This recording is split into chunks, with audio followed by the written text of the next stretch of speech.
Hey guys, just doing the nightly move here, moving the cows. It is the 3rd of July. Um, we just got done AIing these girls. I did all, I had all but one, one little heifer. She's back here. She lost her cedar. There's one in the back. So when I pulled, I sink them.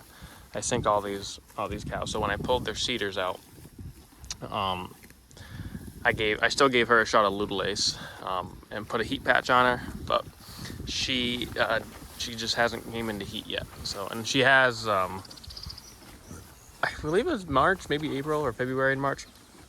I saw her come into heat, so we'll just keep an eye on her.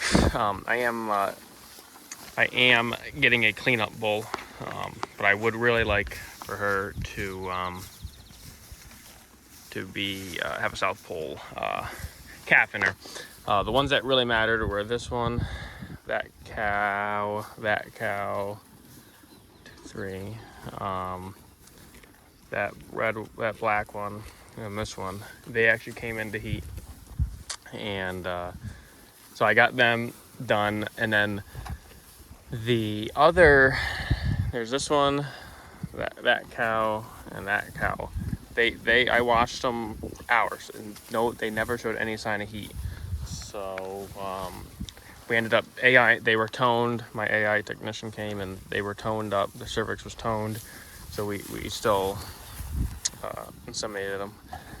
So we'll just see what happens. But this year, in the past, I have just AI'd again when I saw that they were in heat. But this year I'm gonna have a cleanup bull.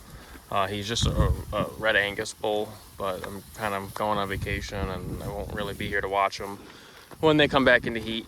So it'll just be easier to go about it that way. And then I am planning on keeping this guy as a cleanup bull for myself for next year. So that way, again, in the next year, I can just sink them, do one round of AIing, and then let him take care of the ones that don't stick. So they are in pretty poor quality forage. I don't know how well the camera picks it up, but I mean, there is nothing to write home about. It's all sweet vernal grass and bed straw and maybe some stuff called red fescue. There is nothing that I want growing here. But cows actually look pretty decent. After I put that protein tub out for them, they really responded. They definitely needed it. So I really hate to do that.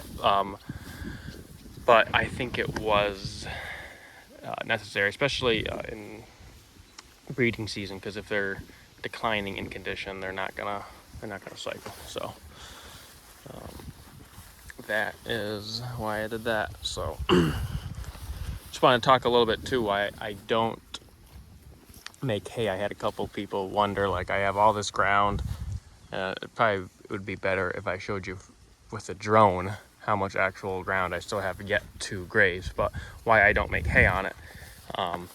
And one of the reasons is that there's probably 65 acres up here, and it's been hayed for who knows how long, 50, 70 years. There hasn't been an animal on this land in probably 100 years. It's just burnt out. So I am definitely not wanting to continue that degradation to it. Another reason is I am cheap. Equipment is very expensive. Yeah, you can get used equipment, but you end up working on it more than you use it. And then if you were to sit down, and I'm not going to do a cost analysis on it on video, but if you were to sit down and actually figure out your time, how much you pay for the equipment, paying yourself an actual wage, grease, parts, fuel, it does not pay to make hay. It's cheaper just to buy it. I can get it. I probably spend $3,500 a year between this herd, and I have 10.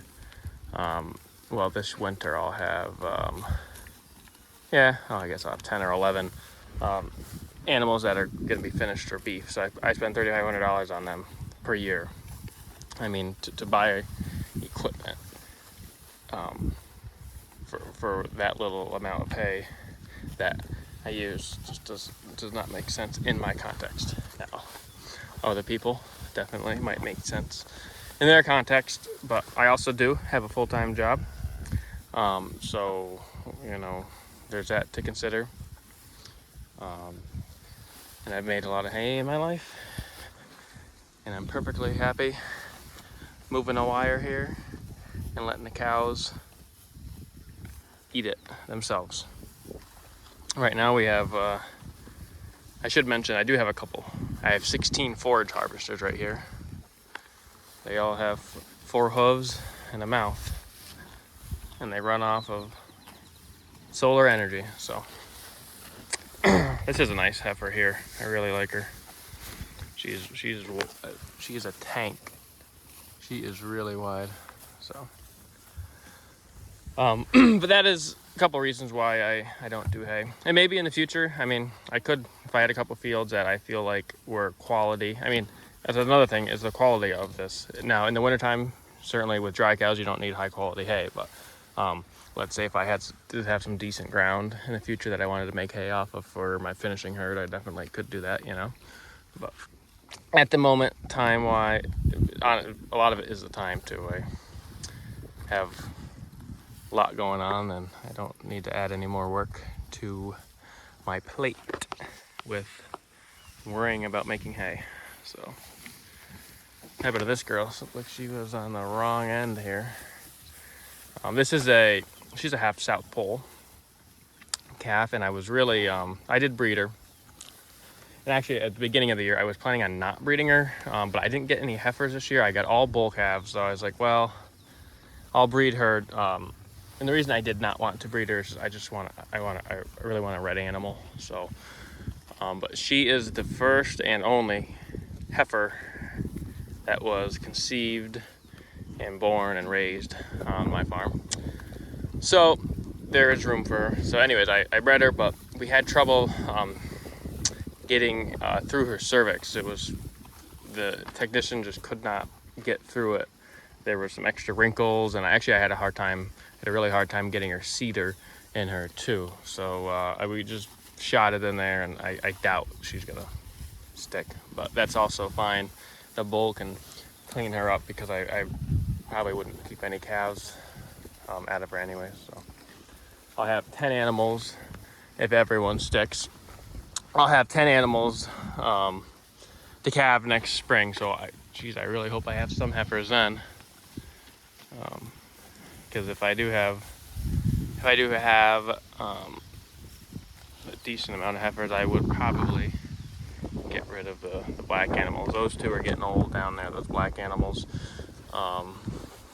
One's got bad feet.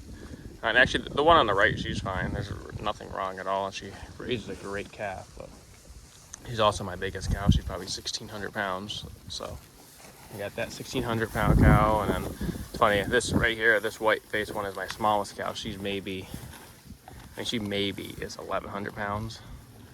And you get them side by side, and there's a huge difference. So do want that smaller cow.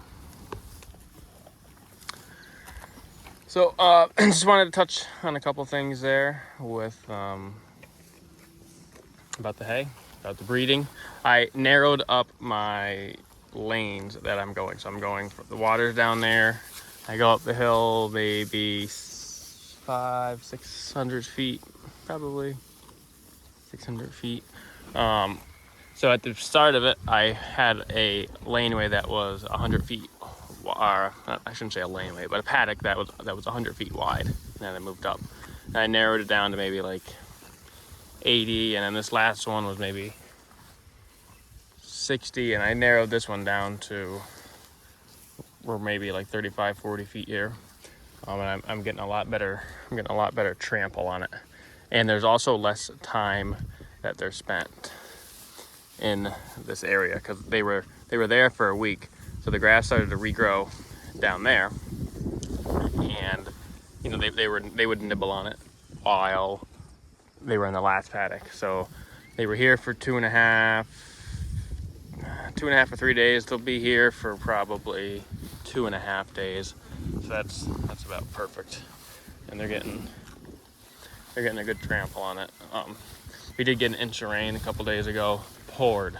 So we got an inch of rain in about an hour, but it came down hard. We probably got like a half an inch we probably got 3/4 of an inch in 15 minutes.